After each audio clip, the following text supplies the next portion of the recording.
contact. Hey, who's the stranger? You missed his money back?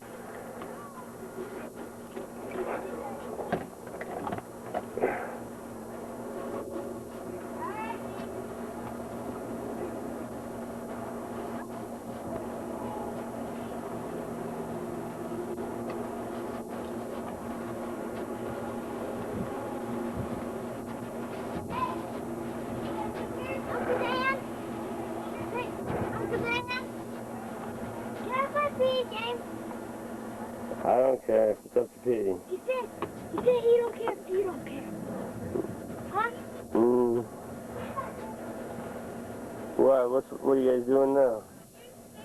I like to play Grand Theft Auto. I don't care if you want to. Hey! Well, let me get y'all fighting over it again. Hey, can I? Excuse me. Give me Uncle Dan. Thank you.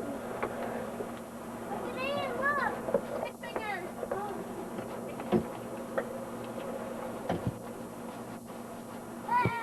Stop calling me fake. Stop calling me fake. What? Alright. Fake what? She started. Somebody wants to see him. No, she started. You ain't fooling nobody, Petey. I was a boy, and then I was a man, and I still do that. Son, bring it on. What you got? You got that? I got this. Look, act like I'm cutting you.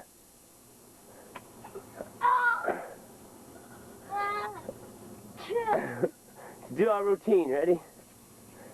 Not really, Cut. Ready? 1, 2, 3, 4, 5. Now, hey, boards are.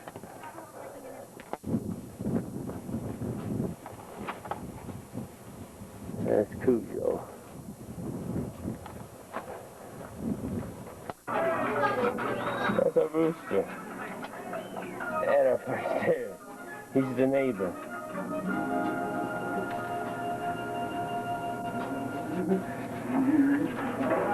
Thanks for the autograph, girl. I tried to get Mrs. Howell. Mrs. Howell starts at RP.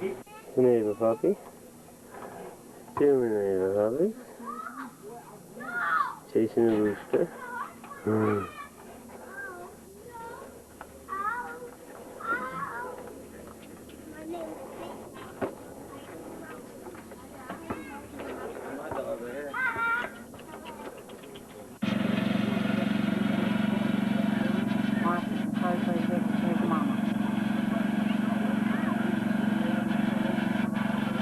Oh, look at that face making. Oh, God. Look at it. Oh, go for it. Hey, go for broke. Make the noise now. Okay. It's like, oh, wait, I got to stop and tell her what's happening if I can cry.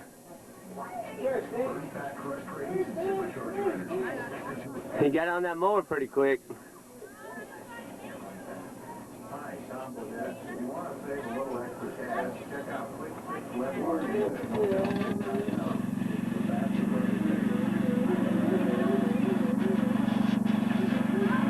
Oh, she pointed at the camera, he starts crying more. Look at him. He knows now, though, don't he? He was right here, and he stopped. And I did hit his foot on the pedal or something. He hit the dirt and I had to stop. Look at man's first aid kit, Uncle Dan. Look at his toe, Uncle Dan. Watch.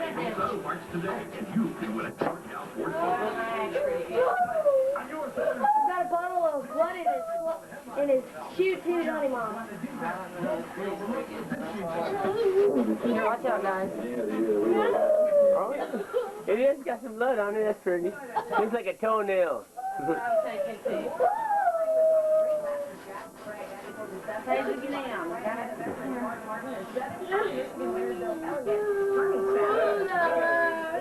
didn't even the toe. The toe. Put your foot in that bowl. Ooh, is it gonna hurt? Mason here told us that fuel mileage will be key at Michigan. The guy to drive for him, Jeff Gordon, knows how to make the petrol last. He's won at Michigan twice.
Oh, yeah.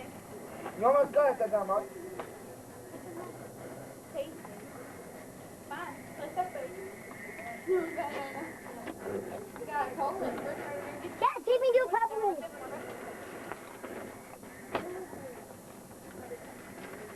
Hey, give me some 40, will you? I remember that. You're supposed to be loving it. I got a chance to train it, dog. I'll be right back out. Hello, girl. How you doing? Twice We the don't bunny need to get him time. anything to drink because, you know, we might get that disease. Uncle Dan, I'll be out to do something in a minute. Wait, is that all kind of crystal? Oh, it's terrible. Is that okay? What kind of jump was that, son? You got scared last minute, did you? It's dark. That is a pretty high jump. You gotta be careful. Crystal. Oh, Do you not know who she Hey, is? Ike, man, he jumped it. That we just met. This is Ike. He fell. oh, that Hey, hurt. hang on, leave your bike. See what we got. I know you, Dan, I know you ain't about to reach up in there. Why not? We already have. Hey, you stuck his finger in. Push it out. Come on, Chance. Help me, baby. Did you bring him a Pepsi? Yeah.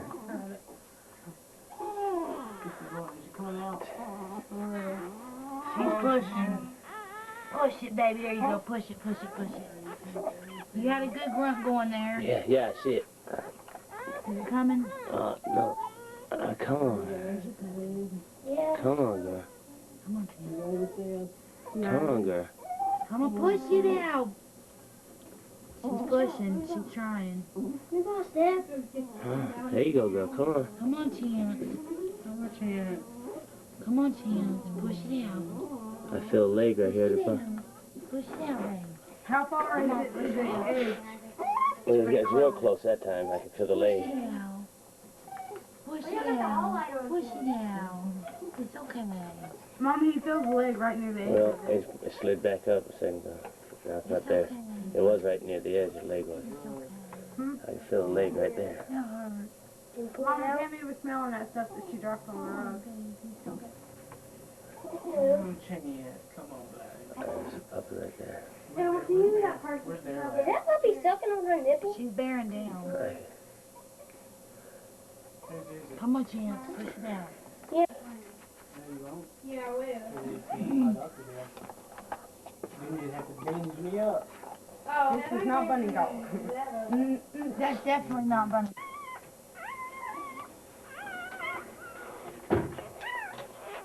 There goes Tammy. Then I do a camera.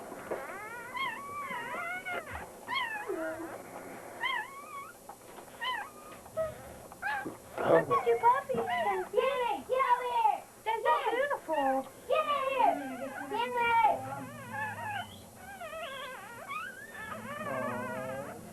It's kind of like an orange color, like a whitish orange. Beige. Yeah. It's so pretty when they're little, don't they? Then Matthew, don't tell him. I think Brian already told me.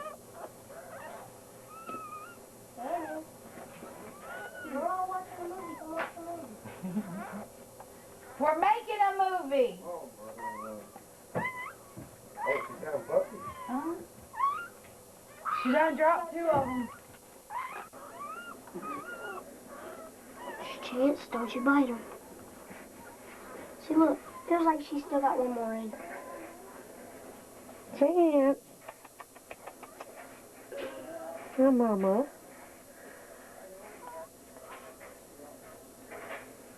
This one right here is shortly by Cujo. Yeah, what's that stuff on its tail? This one right here's Cujo's too. Look, you can tell, huh?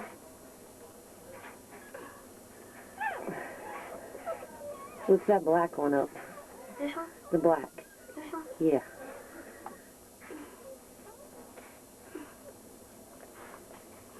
I'm saying, I can't believe that's her. And we don't know if she's done because this last one just popped out.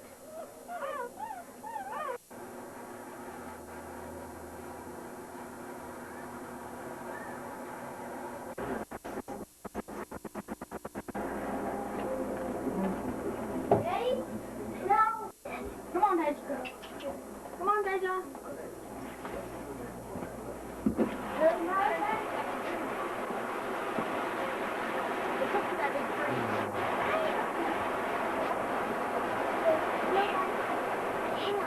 What?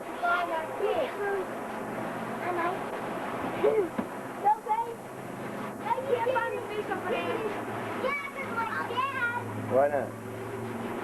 Where are they at? Where are the fish? Where are the fish? Well, that's no good. You can't find no fish. Petey, can you find any fish? Peter picked it up in his neck.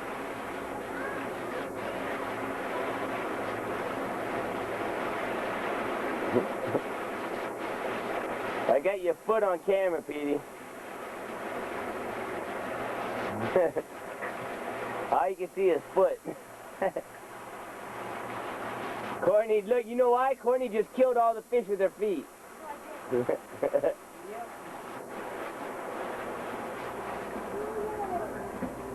Who's in my room, Renee? We're trying to find out if they can these two are in here are fighting over who did with me, and I'm letting her shoot since she's the only girl. Yeah, that makes sense to me. Look, Dad, how are you doing this? It's good to see everyone again. That's that. There's other bed.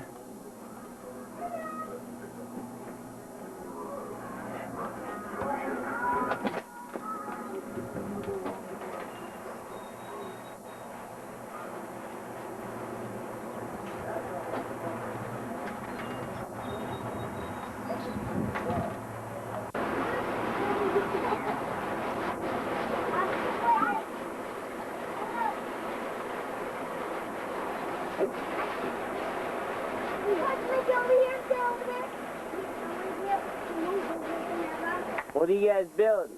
We're trying to break all the rocks up there so we can let the guys go and stop right there. Like, you know, like it's kind of like a river. Whoa! Look at the river.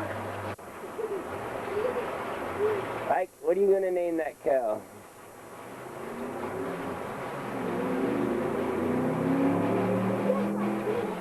What's the matter? Uh-oh. She wants you to pet her. Come here, come here. Come on, come on. Come on. You know what you can do it. Come on, girl. Come on, come on. Very good. Aw, you guys scared it away. Is there one over Look, there's another one over there looking at us. there? Watching to see if you guys are gonna hurt the cow, you know. You gotta be nice to the cow, it's thirsty. Down here. Look, way down there. Over there. Right on that cow. They're watching AJ, look at it, it's watching AJ. Over here, look. Over here. The cow is right close. All right. Let's go see it. I see it. People, there wasn't no guys with them. Maybe I'll drop them off and tell them, there's probably signs out along the way that tells them where to Get out. get out of that. Some people pulled up, there's 2 in that one and 2 in the other one. They didn't have no driveway. Imagine if you go on the big ones, the big white water, you have to have a driveway with you.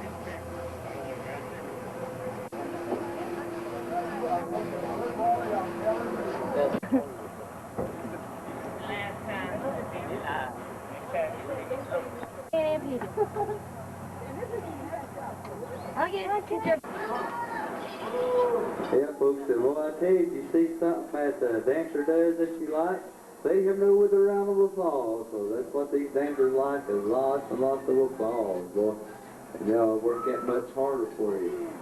But, you know, you see, they are fancy, fancy. All right, here we go. We're going to go ahead and start off. Come on out here, folks. You in the van, come on out. We're going to go ahead and start off with what is known as the intertribal dance. Now, these dances that you are seeing, they are not or turkey dances. They are known as powwow type of dances. And that's these powwows. That's where it's tribes. We come together and we compete for prize money. Now, prize money can range anywhere from $1,000 to $5,000 for first place. These dancers, they have to know this song, keep in time with this drum. Must stop right on the last beat. If not, they're automatically disqualified for the categories of dance. And now, let me tell you, we are the Turkey Heritage dancers and come to off this fall boundary.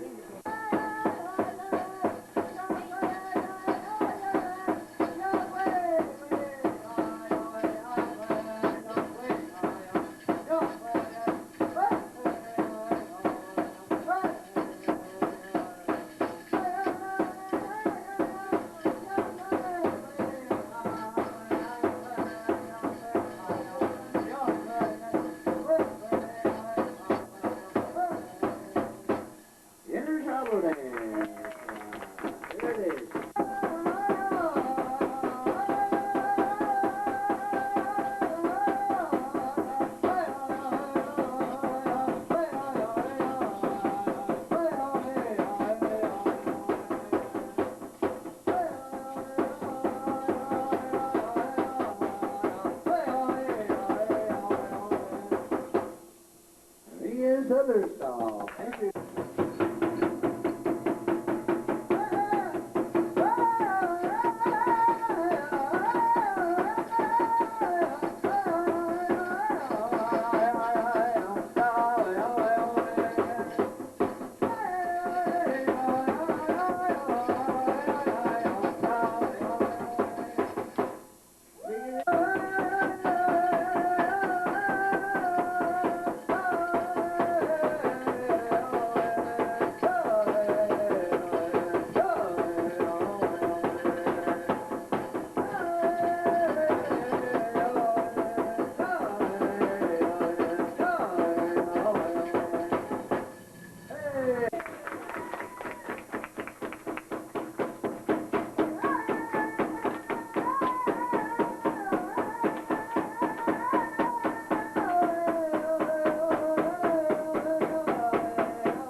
job there.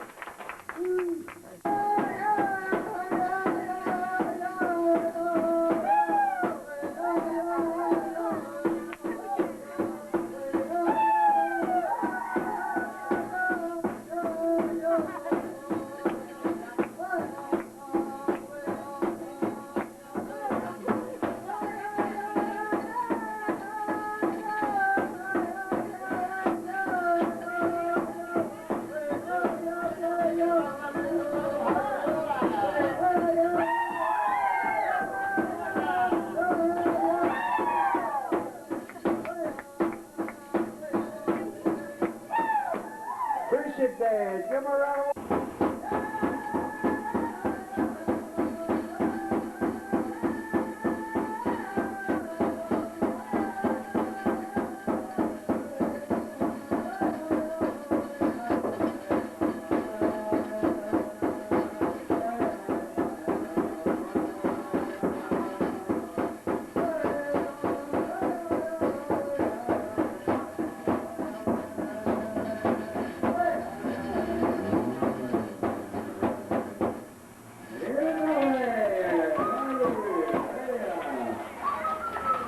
of folks, like I said, that's the computer show, but these dancers will be up here posing for pictures at this time, so make your way on up and talk to them, get a nice picture with them. But also, we also have one Dooley over here to my left with his face painting. Make your way on over there. Also, don't forget to check out the craft store, the Eastern Summer Craft shop, and go on in and get a nice gift of souvenir. And we start to say our next program will be in about 8 minutes. 8 minutes. So, see you later. Hey, that hurts somebody.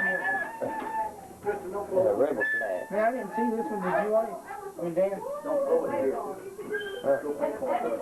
Try to float it out. Dad? Look, Dad, try to float it out. All right, man. Try to float it out. Badass blades there. They cut you open. Look at that axe throwing, that throwing knife. That. When are they going to reopen those towns? Can't see up on there. Skywest on train 1.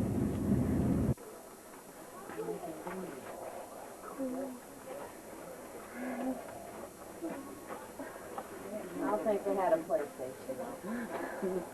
Did they have a daddy long age? What? Good afternoon, welcome to the village. My name is Laura and I'll be your guide during the first part of your tour.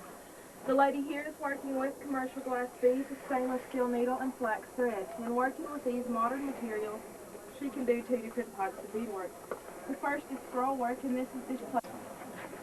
So here is working with native clay.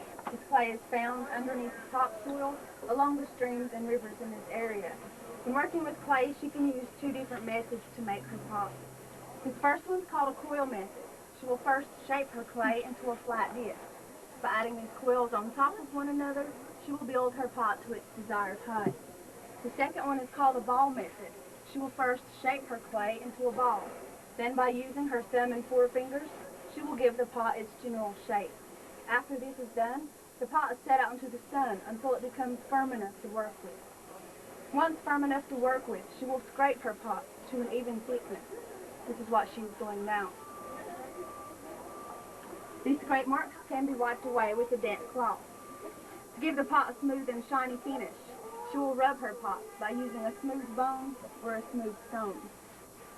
Designs are put into the pot by using a bone or a wooden paddle, which already have the designs carved into them. She can also use sticks or small seashells to create her own designs.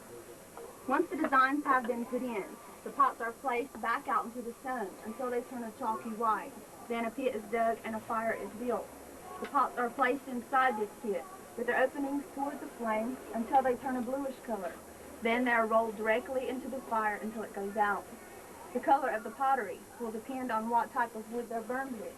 The darker colors will come from softwood, which give off more smoke than flame. The lighter colors will come from hardwood, which give off more flame than smoke. Our people have never been known to use a potter's wheel or a mold in making our pottery. nor have we ever been known to paint or glaze them. The pottery that you see today is no longer used in cooking. It is for decoration purposes only. Do you have any questions? Our blowguns here are made from river cane, which is found along the riverbanks in this area. He will first gather his cane, and then he will store it to dry in the manner you see here behind us. Once this cane is dry, it's crooked and it must be straightened. To do this, he'll take a piece of cane and he'll hold it over an open fire. As the fibers inside are warmed, they become flexible. He is able to straighten the cane by bending it back and forth across his knees. Once the cane is straight, he will use a metal tool like this one here to knock out all the joints. All these ridges that you see across the cane, on the inside, they go all the way across. And this is what we call joints.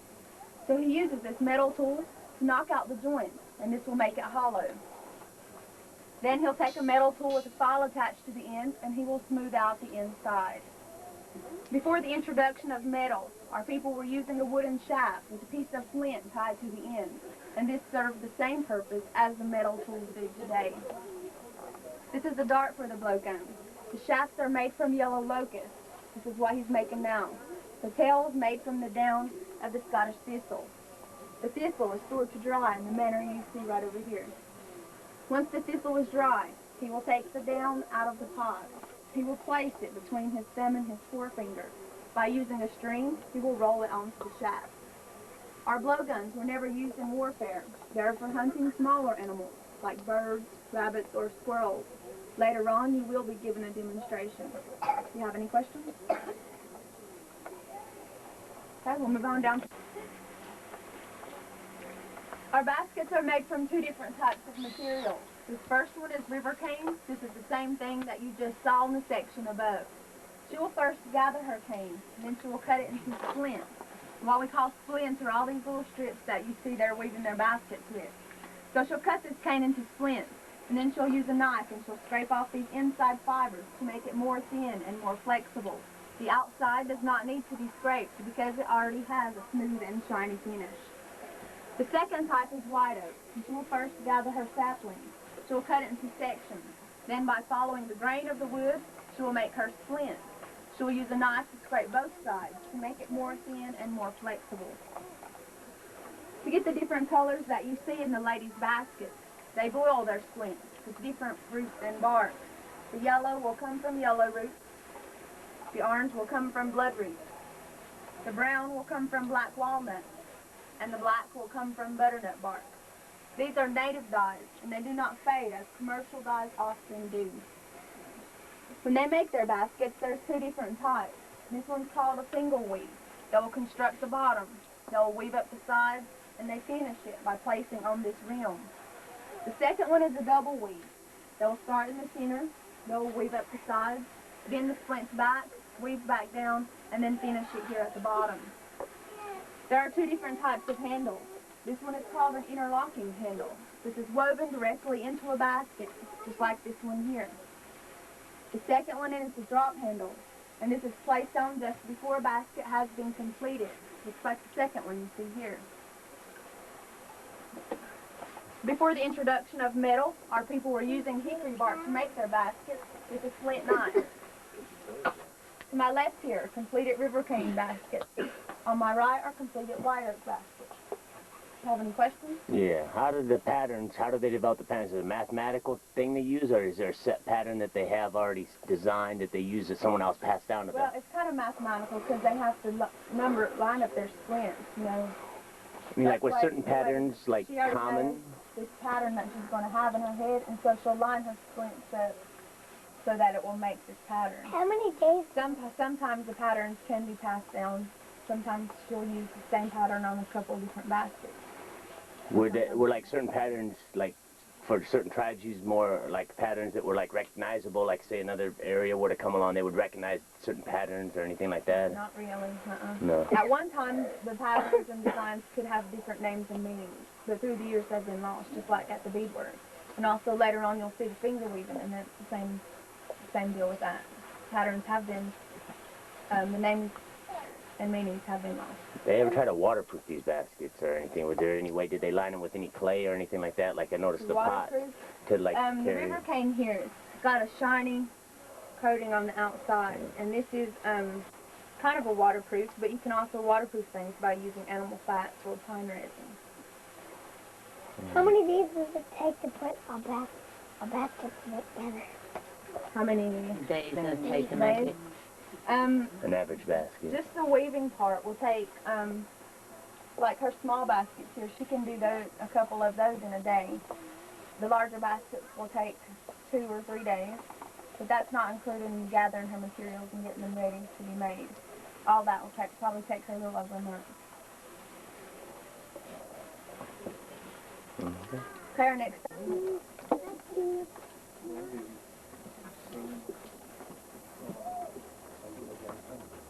Yeah. The arrowheads were made from flint, which is found in parts of Kentucky and Tennessee. At one time, these areas belonged to the Cherokees. He will start with a large piece of flint. He will break off a small piece by using a large river stone. He uses a small river stone to hit around the edges, and this will give the arrowhead its general shape. This is what he is doing now. To give the arrowhead a more permanent sharpness and more defined shape, he will use the tip of a deer's antler. We use 2 different types of arrowheads. This first one is called a round-shouldered arrowhead. This was used in hunting. It was attached to the shaft by using the dried fibers of the Indian hemp plant. When shot into an animal, it can be easily removed and reused. The second one is called a square-shouldered arrowhead. This was used in warfare. It was attached to the shaft by using animal sinew. When the sinew mixes with blood, it expands, causing the arrow to either pushed on through, left in, or cut out. The shafts are made from mountain cane, which is similar to river cane, but is much smaller and grows in higher elevation. The tail is the feathers from a wild turkey. Do you have any questions? How long would it take them to make one arrow? It'll take them about 15 minutes to make an arrowhead. How about the whole arrow? 15 minutes? About 20 minutes. Do they make them straight? Or do they? They were from cane where it's so small and it's not very big around. Most of the time it grows straight. But if it was crooked, then you could straighten it by using the same method as they use the turkey feathers. Heat it up.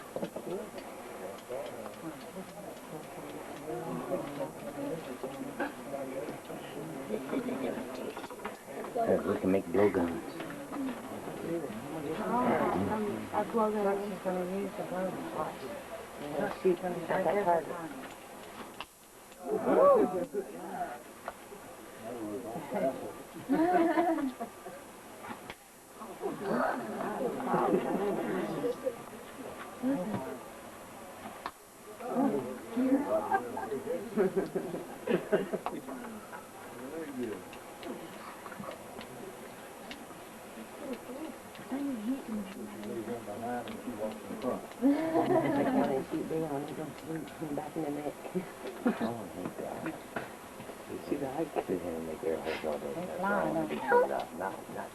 How do they make those handle things on the end of those?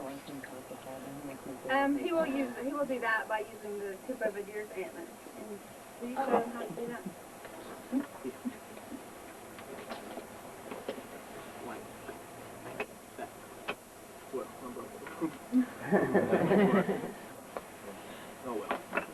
Yeah, he just presses down around the edges, and that's the way he can put it in his shoulders. And that's what these are right here. Would that be the last thing or the first thing they make? See, now it looks a bit more difficult than the chipping away. That would be the last thing you would put on the arrowhead, would be the shoulder thing? So you could spend all day making a nice one and then break the end of it off. You could spend all day shaping it out, and then one little hit will break it too. So they gotta. Did the men make the arrowheads or did the women? The men did the arrowheads because the men did the hunting and the war. So the men would make the weapons and stuff. Right. The women. Oh, okay. Okay, we'll move on down the track. Scale model of a bear trap, and this was used to capture larger animals. Bait would have been placed on the stick in the center. When the animal entered the trap, it would tug on this bait, releasing the trigger, causing the large log in the front to fall on its back, usually breaking it or pinning it there until a hunter came along. This stockade is built around the outside to prevent the animal from entering in the rear. The second trap is a fish trap, and this was placed in shallow waters facing downstream. When the fish swim upstream, they are trapped inside by the sharp-pointed sticks that sway with the current. They are taken out from this lid on top only when they are needed. The third trap is a bird trap, or a figure-4 trap, and this was used to capture smaller animals. Bait was scattered on the inside. When an animal brushed against those sticks, the trap would fall, trapping it there until the hunter came along. Move right over here.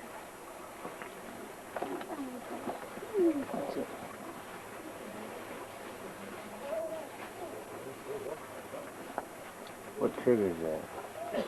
This corn was first boiled with hickory ashes. The hickory ashes would work as a lye, and it would remove the husk.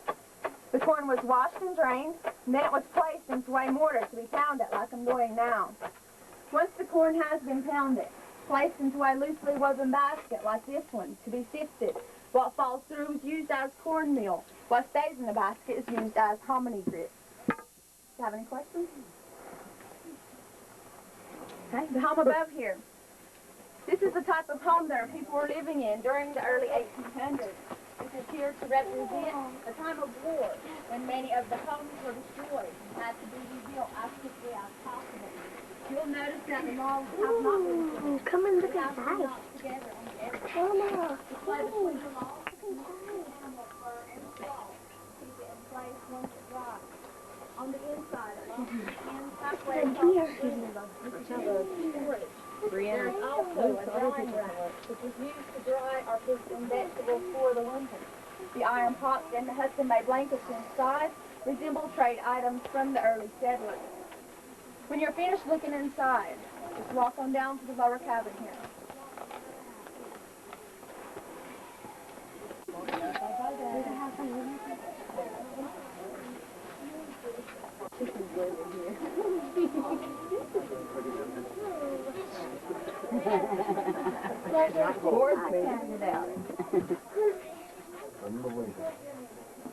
Hey, got a little fire going.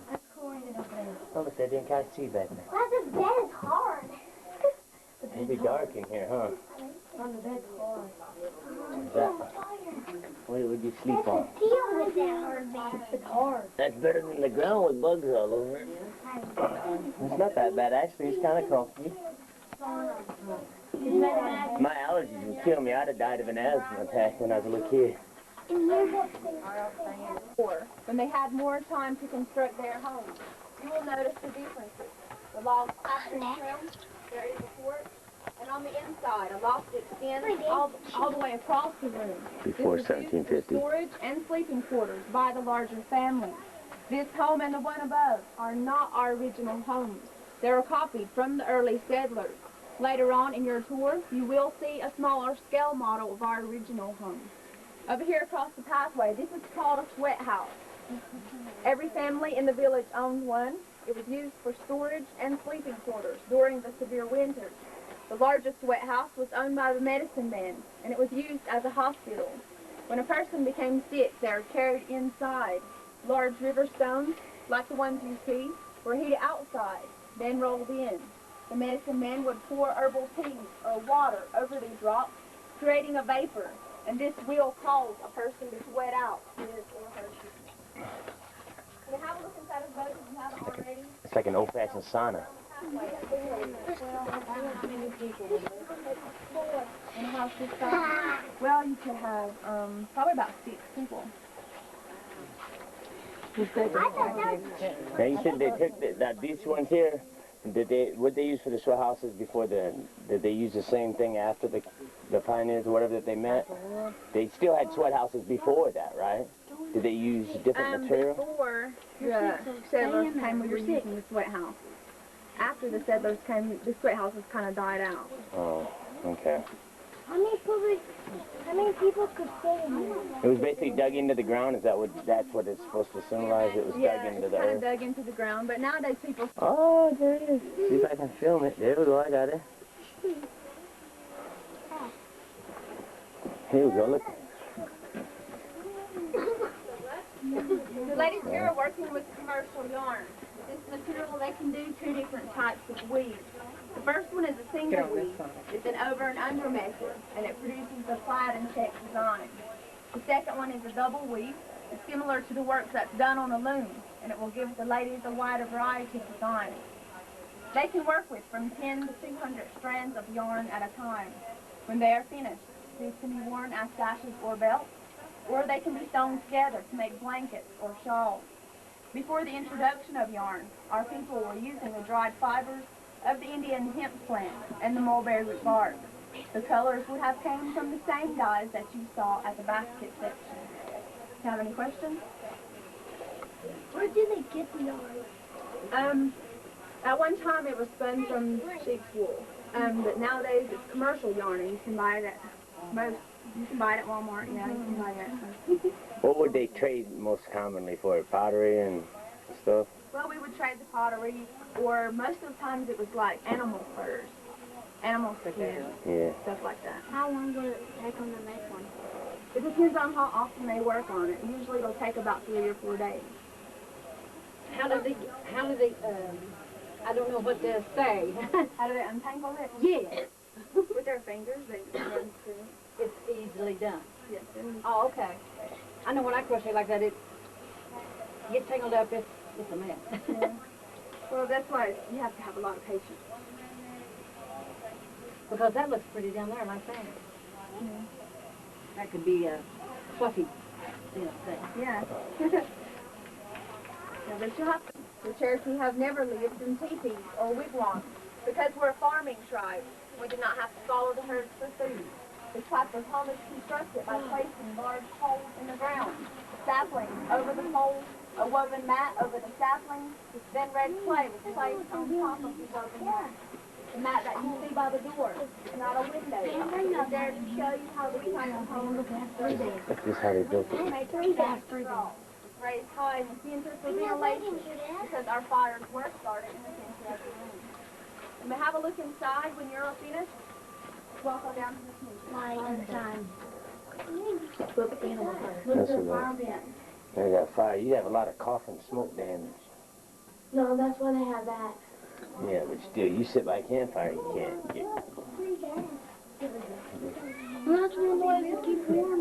Oh, there you go. See? You see how they built it.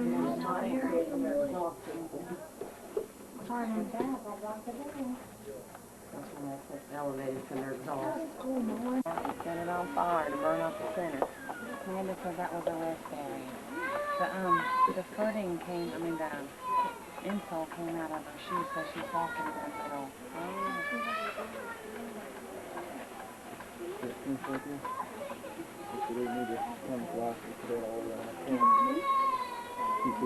Tulip trees.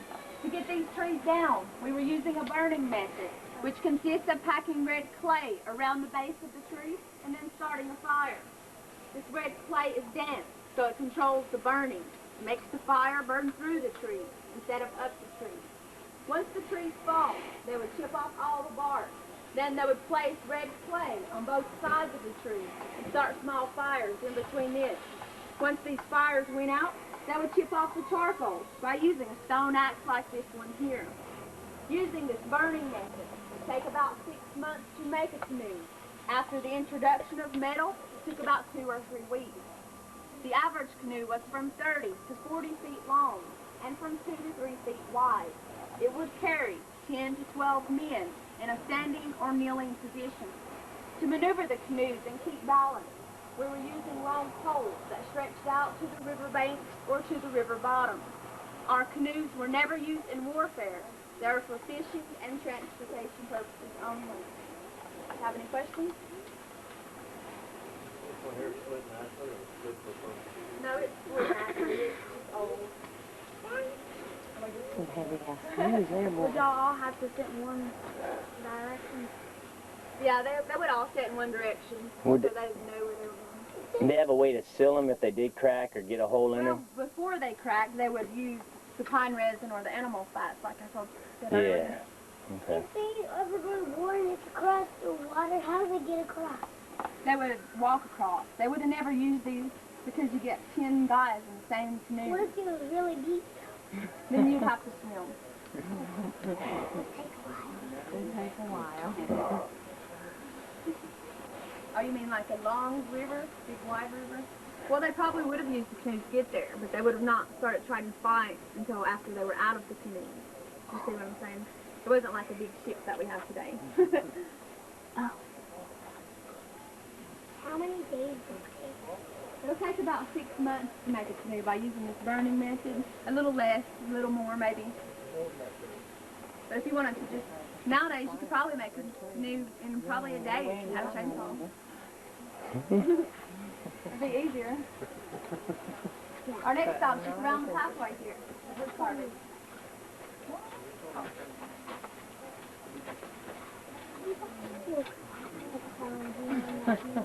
Well, a chainsaw would work a lot better. Sure would.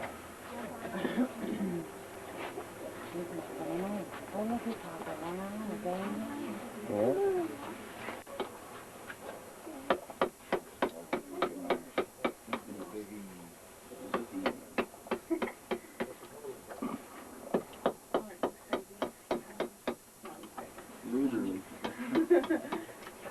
Our bows are made from yellow locust, which is a strong and flexible wood.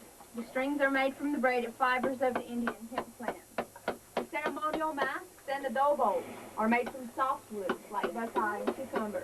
More about the masks will be explained to you at the square grounds. Our rattles were used in ceremonial dances. This one's made from a gourd. This one's made from white pine. More about the rattles will also be explained to you at the square grounds. The forks and spoons were made from hardwood, like wild cherry or black walnut, and these were copied from the early settlers. Do they eat with these? No, not with the big ones like that. They're just decorations. Oh, God. Before the introduction of metal, our people were using a rhododendron stick with a piece of flint tied to the end for a garden tool. Our pipes are made from pipestone, which is a soft stone that can be easily carved on. This 7-sided pipe represents the 7 clans. This pipe represents one of the 7 clans, which is the Bird clan. More about our clan system will be explained to you later on in the council house. This is called a crossbow drill, and this is used to drill holes. This piece of flint at the end is interchangeable. This wooden wheel would have been a stone used as a weight. It works like this.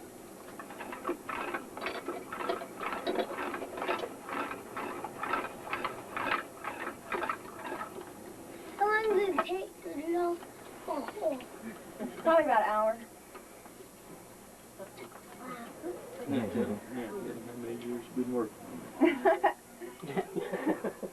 And this takes about 3 summers. No. Huh? So for exercise machine. Yeah. There you go. Our next stop's right up here at the storage house. This is community owned. It's used to store extra grain, furs, and pottery. This completes my part of your tour. You may have a look inside when you are finished and find your seat back. Square ground or ceremonial ground, the dances and ceremonies of our people down through time would have all taken place here. Now the name or word square ground pertains to the square amount of sand. Years ago, our villages were never built on a hillside or a mountain like this. They were down near rivers and waterways where the sand was readily available. A square ground of this size would have been inside a small village with perhaps 40, maybe 50 families. Some of the larger villages that we know of, their square grounds contained up to an acre of ground. And these large villages had upwards of 2 and even 300 families in them as well. The tree in the middle never varied in size, regardless of the size of the square ground, and its only purpose was to provide shade or shelter for the drummers who, from time to time, that chose to sit near the base of the tree. The ground on the outside was considered common ground. On the inside, always referred to as sacred. The seating of which you're in today is identical to what would have been here 250 to 300 years ago as well. Down through time, the Cherokee Nation or people were always divided into 7 groups of people or families known as the 7 clans of the Cherokee Nation. And each family or clan had their own designated seating area. If you'll notice, we have 7 sections of seats here today provided for that purpose as well. When we gathered to dance, our dances were slow, rhythm, and group dances that moved in counterclockwise motion around the tree. Rocky!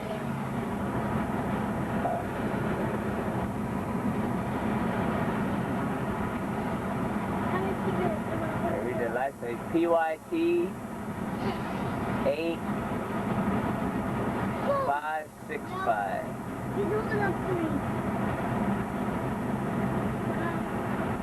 You can see it from here too. Stop, Gordy! Stop!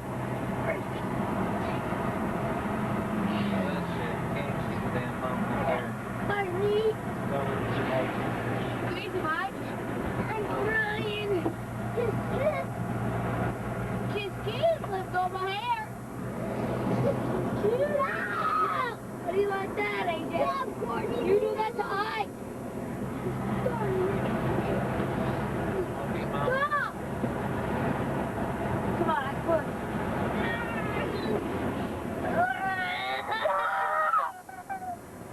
Get up! People up here in the city. That's the Indian village. What time is The it? Indian village. That's employees. After 6, only Mike, you had fun today? What'd you learn? Anything? Turn the light on. 7:30.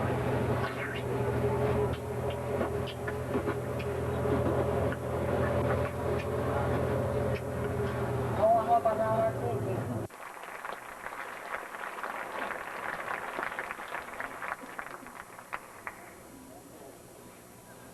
Now, if we could have the Mulberry dancers, Miss Myrtle Driver, to come back to the stage, please.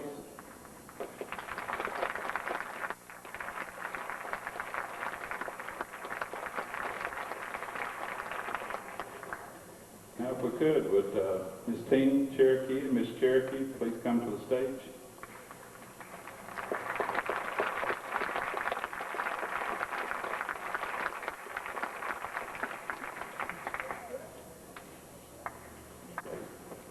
Down with other folks.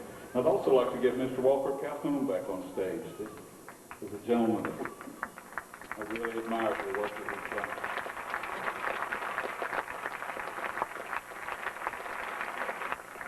I'd also like to thank Pat Calhoun. Pat's had a big hand in this too. And there's several other people that have really helped out a lot. And if their names don't get mentioned tonight, it doesn't mean that we appreciate them any less, because this has been a valiant effort by a lot of people to pull this together. And I, for one, am very appreciative for people like these Cherokees who are continuing our tradition today and letting the rest of the world and the rest of our tribe know how important our culture and our traditions are. Now, I'd like to present some plaques to some people. If you'll bear with me just a second.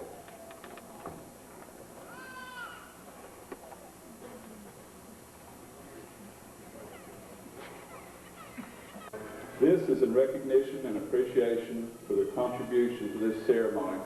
And we'd like to thank them on behalf of the Eastern Band of the Cherokee Indians.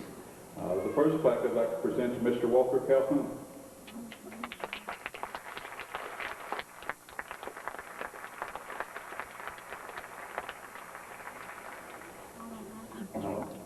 This time I'd like for Miss Marie Funaluska to come to the stage.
In the beginning was freedom, the freedom of green things growing, of sun and wind and rain, the freedom of laughter, freedom of work and play.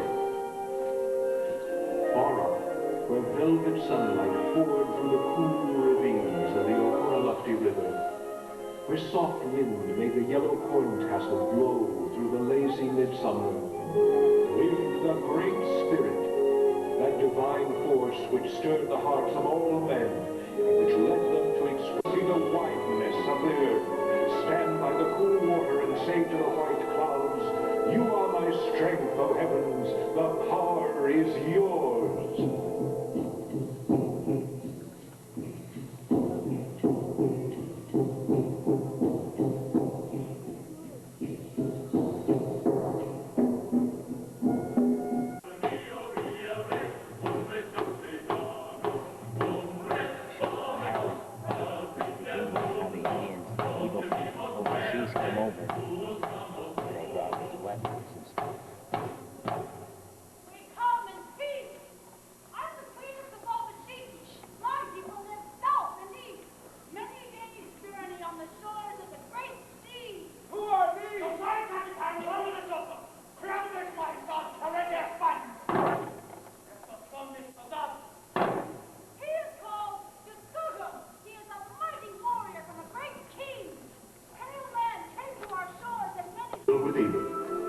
The Cherokee tried to keep peace. Like all people who live close to the earth, close to the sun and rain and the turning of the seasons, swept with turmoil. So it was that on a certain October morning in the year 1811, here in the valley of the Oconaluftee River, the Cherokee chieftains from many days' journey were called to solemn council by the mighty Junaluska, whose deep, quiet words were like the east wind in the forest. In Alabama, at a place called Horseshoe Bend, the Americans and their Cherokee allies, under the command of General Andrew Jackson, had cornered a force of 1,000 Creek Indians. But the Creeks held their fort, and the task of driving them out was far from easy. Among Jackson's troops was a young white man from Tennessee, reared as a boy by the Cherokee. The Cherokee called him Kaladoo, which means the Raven. His real name was Sam Houston.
After village to celebrate the great victory. And in the Great Smokies, Drowning Bear's village reached far into their primitive past and brought back a dance of triumph so that their white friends might see it. A great eagle dance.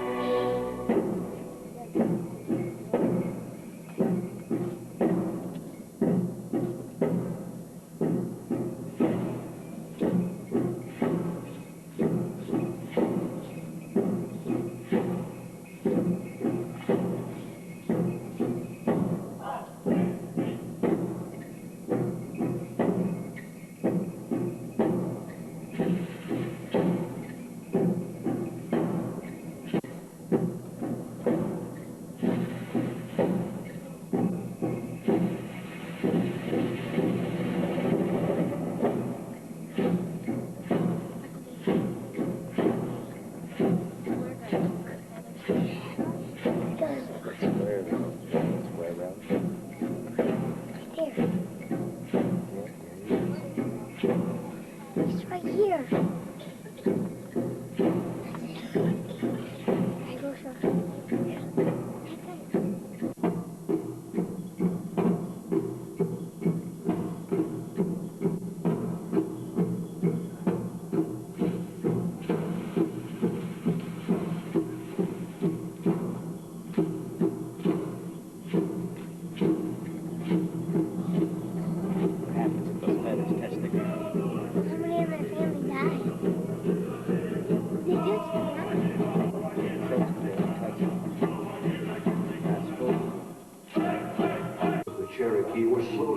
crushed by the rising tide of white settlers who shoved their way into the wilderness. Grasshopper had been the first to cry, "Gold!" Men seeking that same precious yellow metal. Frontier towns of North Georgia exploded with tumult and with terror.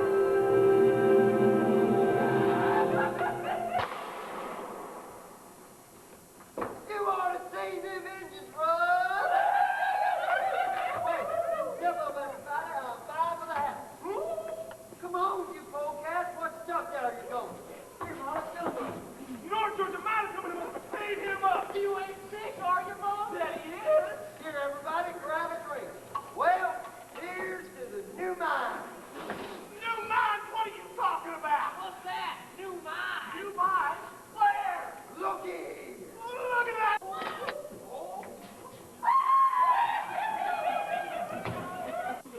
Washington City itself. Down here on government business.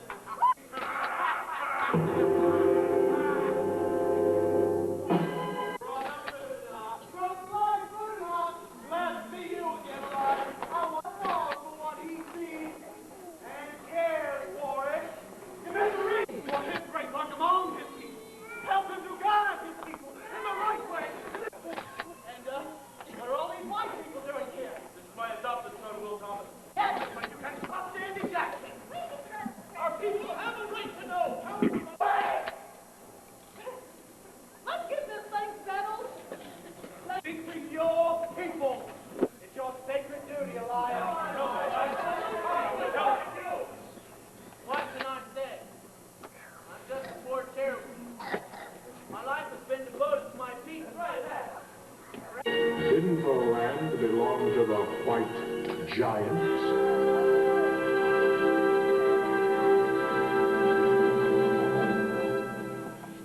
Mr. Cass, we're wasting time. Where's Andy Jackson coming? The president said he would stop by at 2 o'clock. As a courtesy to Senator Webster. Well. True to luck. After 20 of their land. Well, Mr. Cass here is my Secretary of War. Now, the report I got from the War Department. Isn't that what Senator Calhoun would say, Mr. Webster? The state In the meantime, here in the valleys of the Great Smokies, spring came, filled with new promise, rich in all its ancient glory. Lord, be really married when they get through. Here's my dear strength. fine-looking woman. Why, that's one... Every bride who's worn that dress has lived a long and happy life. My great... Of course it will be all right.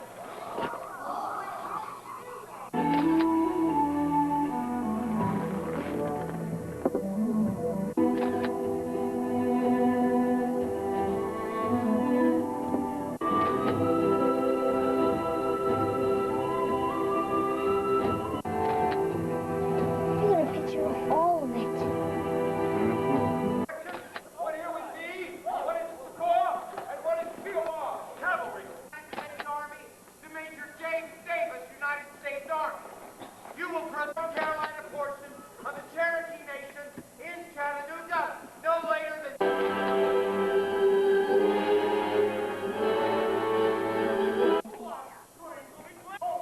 Who claims the land? What? By what right? What right? Stay away. You know, these $10 diamonds can work. Hey, every one of them. You're not getting anything now for their houses and barns.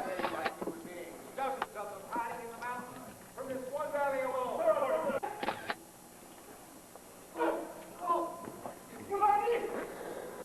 Stop those men! Stop those! Then the husband killed our man. Well, we can stop him. He got away with his 3 boys. Miles into a new country. You even let your drunken soldiers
in a poncho and they're going tubing down the river. Run across the bridge. That's the bathroom down there. Yes, it is. I used it. You're so stupid. Come on, Brian. Ah! Let's see what you got. Come on out. Come on. That's poor. Smack me.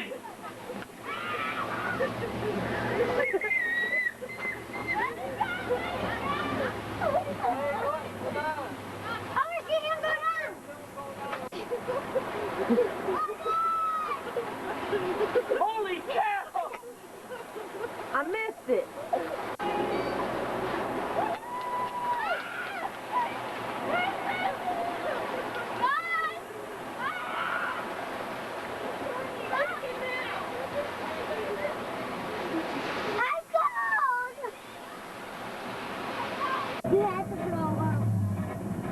Leaving the room because he brought poop into the room. Two time-honored African values: the unconditional veneration of motherhood and the concept that race.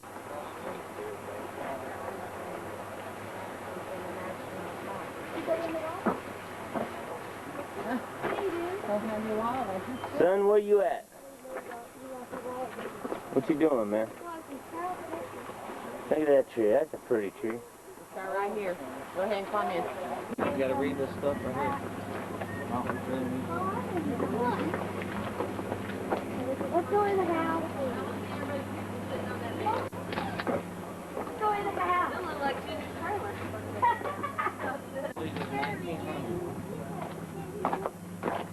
We can't do the same one. Yeah, wait for them guys to get over here. Your mom and Brian and Dan? Who's that? Hi, Mom. Game warden. Here.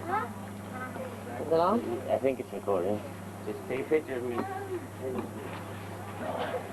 Push that top button and take a picture, Don. Which one? Top. Snapshot? House hasn't been redone in it. I don't know how it works. Look, AJ.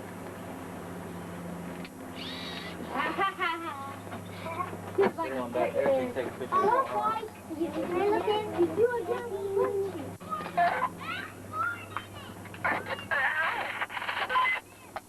Let me see. What? The hillbilly toilet paper had a bunch of 4 times. Look. Who's there?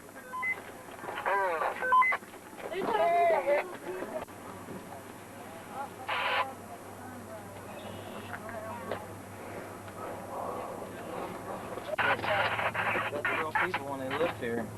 When they moved it over here. And they're the people that worked them.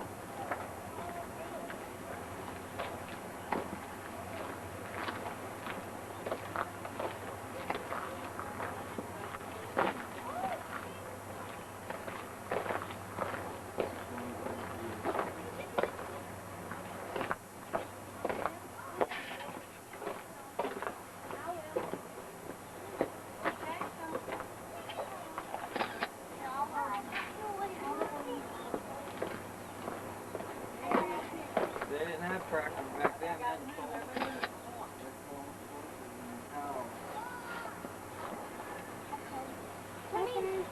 Oh, Mama. I can let.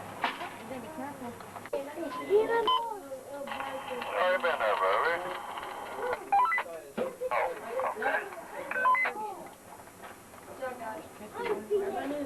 How far are you guys from the homestead farm? Because I'm just wondering how far these things are reaching. Are you on the farm?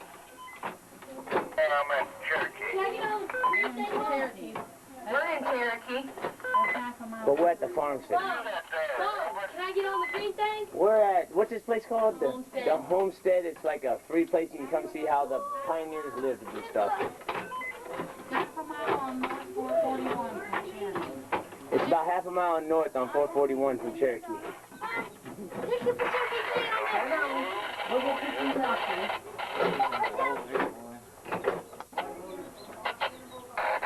What is this?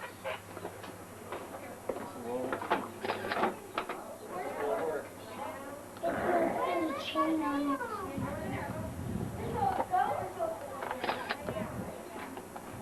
Look, I took a picture. I reached up there and took a picture so I could see what was up there. wild rat. Look over here, Dan. It's a squirrely child. There's a horse. Oh, there's a real horse. And a There's cow. cows right there. And there is a cow. Here's a turkey, Dan. Oh, God. Horse bite. Pigs bite. So put your camera in there by him. Look at that pig. He's like, oh, I'm just scooting around. Come on, Where? put your camera. Say again. It's Look when they say. Pig bite.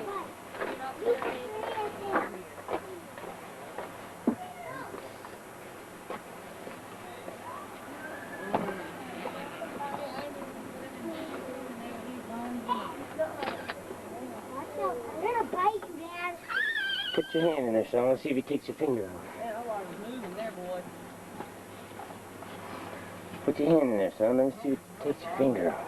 I'll put my hand in right here. Just put it on that wood right there. Yeah, I know you were gonna do that. You knew I was going to do that, huh? I can't fool you. You're too quick. What's over there? Is there something back there or no? We're heading out of this. I've got the turkey. I can get carried. Look at the little baby boy.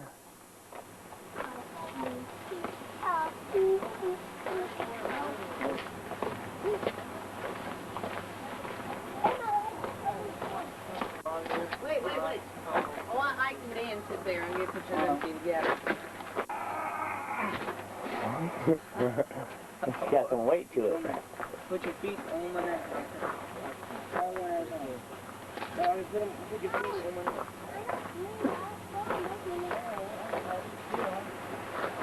Dad, can I put my legs in this? Sure, I don't care if you fall and bust your head. We'll just get some Band-Aids and we'll hook you up.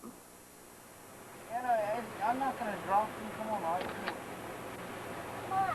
I'm not going to drop you. Whoa, I didn't touch. Can you touch, son? Touch some leaves, son. I touched. Looking like Jordan. Yeah, this is Michael Jordan. I slammed up.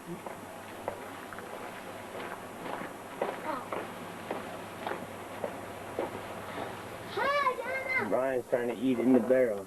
I'll see if that bell had a date on it. Usually they put bells. Oh, yeah. You guys gonna get in here?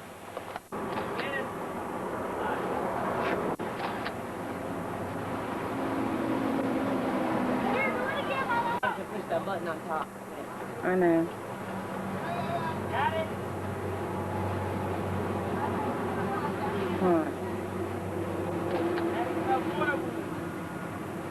Mandy, you told my dad. I didn't have no ball. No, I remember. What? Nothing. What are you talking about, son? Nothing. Putting in this. Can't tell anybody until we get that time. Mom, maybe two cheeseburgers. Please. Can we shut the truck? Yeah. How you doing, Bug? How's Bug doing with the cheeseburger in her mouth?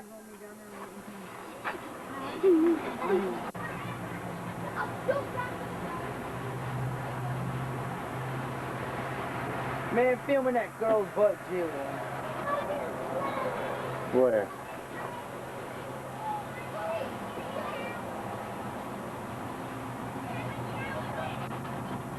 That's what they're gonna do. We'll set up a go-kart. That's all right.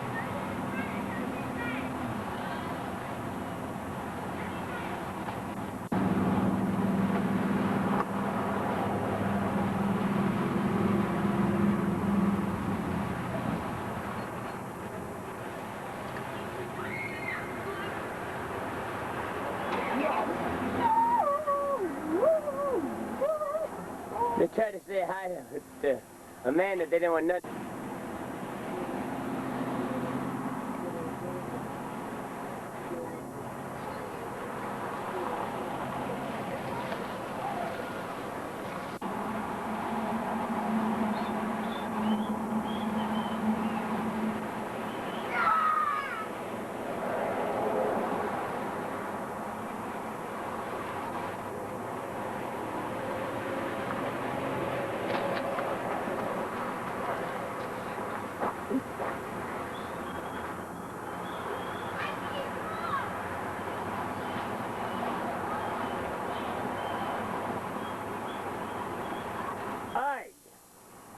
Don't be throwing that at them ducks.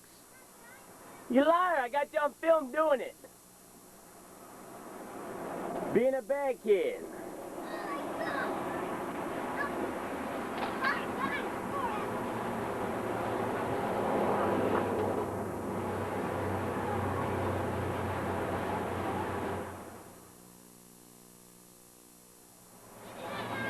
Hold on, I gotta take a picture of the guy that got a hole in one.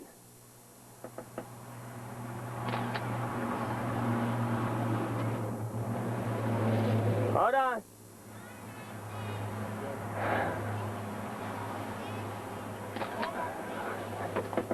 I got a picture of the guy that got a hole in one. Bud, how you doing over there?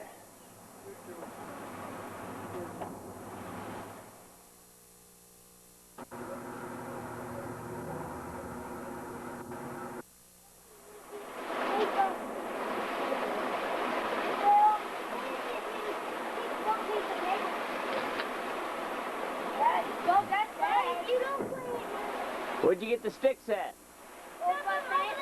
Imagine that. Found some sticks.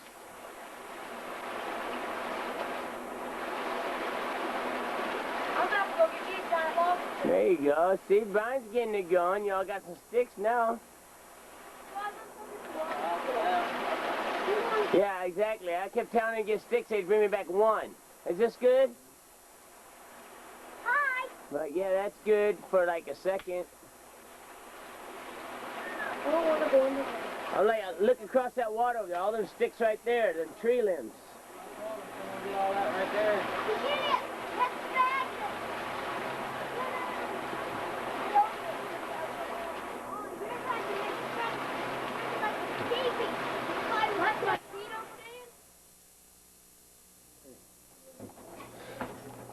A picture of Brian in the morning. Are you sure? Every morning, yeah.